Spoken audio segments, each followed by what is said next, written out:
Welcome friends, একটি নতুন চাকরির বিজ্ঞপ্তি নিয়ে তোমাদের সাথে হাজির হয়েছি।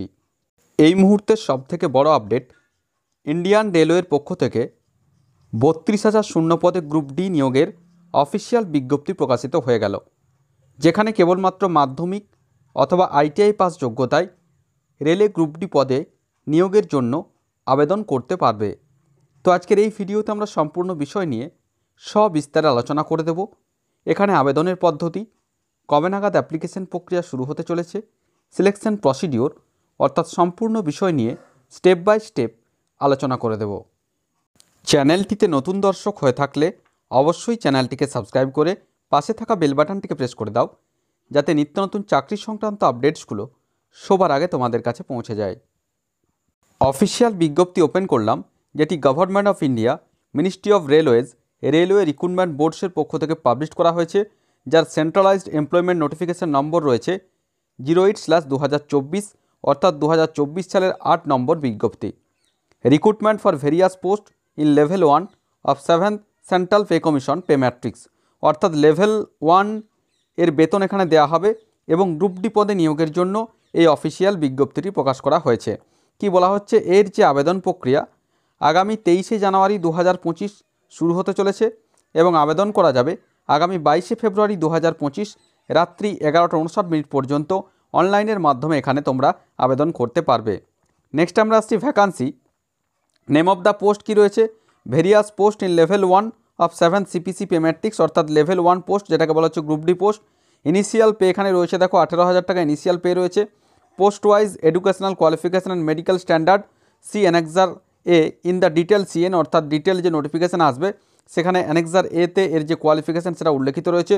ন্যূনতম মাধ্যমিক এবং আইটিআই পাস যোগ্যতা এখানে লেভেল 1 পোস্টের জন্য এখানে আবেদন করা যাবে। এজ লিমিট কি রয়েছে,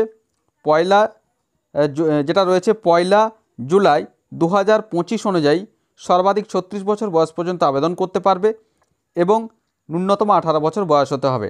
টোটাল ভ্যাকান্সি রয়েছে সমস্ত রেলওয়ে রিক্রুটমেন্ট বোর্ডসের পক্ষ থেকে অল ওভার ইন্ডিয়াতে টোটাল ভ্যাকান্সি রয়েছে 32,000, অর্থাৎ 32,000 শূন্য পদে গ্রুপ ডি শূন্য পদে নিয়োগটি সম্পন্ন করতে চলেছে Indian railways recruitment board. Mode of examination অর্থাৎ সিলেকশন প্রসিডিওর কী রয়েছে, কম্পিউটার বেসড টেস্ট অর্থাৎ সিবিটি, অর্থাৎ অনলাইন পরীক্ষার নেওয়া হবে এখানে। মোড অফ এক্সামিনেশন পরীক্ষার যেটা মোড সেটা রয়েছে সিবিটি অর্থাৎ কম্পিউটার বেসড টেস্ট। এবং যেটা রয়েছে দেখো এক্সামিনেশন ফি যেটা রয়েছে for all candidates except the fee concession categories mention below at serial number 2, সমস্ত ধরনের প্রার্থীদের ক্ষেত্রে 500 টাকা অ্যাপ্লিকেশন ফি ধার্য করা হয়েছে, যার 400 টাকা অবশ্যই রিফান্ড করা হবে। যারা সিবিটিতে অ্যাপিয়ার করবে অর্থাৎ কম্পিউটার বেসড টেস্ট পরীক্ষায় যারা বসবে সেক্ষেত্রে 400 টাকা পরবর্তী ক্ষেত্রে রিফান্ড করে দেওয়া হবে। এবং পিডাব্লিউবিডি, মহিলা প্রার্থী, transgender, ex serviceman candidates and candidates belonging to SC ST minority communities economically backward classes যেটা রয়েছে সেক্ষেত্রে 250 টাকা অ্যাপ্লিকেশন ফি ধার্য করা হয়েছে। সেক্ষেত্রে এখানে 250 টাকায় পরবর্তী ক্ষেত্রে যারা সিবিটি পরীক্ষায় অ্যাপিয়ার করবে সেক্ষেত্রে সেটাও এখানে রিফান্ড করে দেওয়া হবে। নেক্সট আমরা আসছি কীভাবে আবেদন করবে। For details please refer to CN 8/2024 available on the official website. আরআরবির অফিসিয়াল ওয়েবসাইটে এখানে বিস্তারিত যে বিজ্ঞপ্তি সেখানে দিয়ে দেওয়া রয়েছে। এবং দেখো এখানে পরপর কিন্তু যে সমস্ত রেলওয়ে রিক্রুটমেন্ট বোর্ডসগুলো রয়েছে এই সমস্ত রেলওয়ে রিক্রুটমেন্ট বোর্ডের ওয়েবসাইটে তোমরা কিন্তু এখানে আবেদন করতে পারবে। এবার দেখো যেটা রয়েছে এই যে এটা প্রকাশ করা হয়েছে, দেখো 28শে ডিসেম্বর 2024, অর্থাৎ তার আগেই নোটিফিকেশানটি প্রকাশ করা হয়েছে। খুব শীঘ্রই এর ডিটেলড বিজ্ঞপ্তি আসতে চলেছে। তো অত্যন্ত গুরুত্বপূর্ণ একটি আপডেট, অত্যন্ত গুরুত্বপূর্ণ একটি অনেকগুলি ভ্যাকান্সি এখানে রয়েছে, প্রায় 32,000 ভ্যাকান্সি রয়েছে। তাই যারা এই রেলওয়ে লেভেল 1 অথবা গ্রুপ ডি পরীক্ষার জন্য প্রিপারেশন নিচ্ছ তাদের জন্য অত্যন্ত একটি সুখবর রইল। যখনই এই নিয়োগের বিস্তারিত বিজ্ঞপ্তি আমরা পেয়ে যাব অবশ্যই আমরা আমাদের ইউটিউব চ্যানেলের মাধ্যমে ভিডিও করে তোমাদেরকে জানিয়ে দেবো। তো আশা করি সমস্ত বিষয়টা বোঝা গেছে। তারপরেও যদি কোনো প্রশ্ন থাকে অবশ্যই আমাকে কমেন্ট করে কমেন্ট বক্সে জানাও, আমি যথাসাধ্য উত্তর দেওয়ার চেষ্টা করব।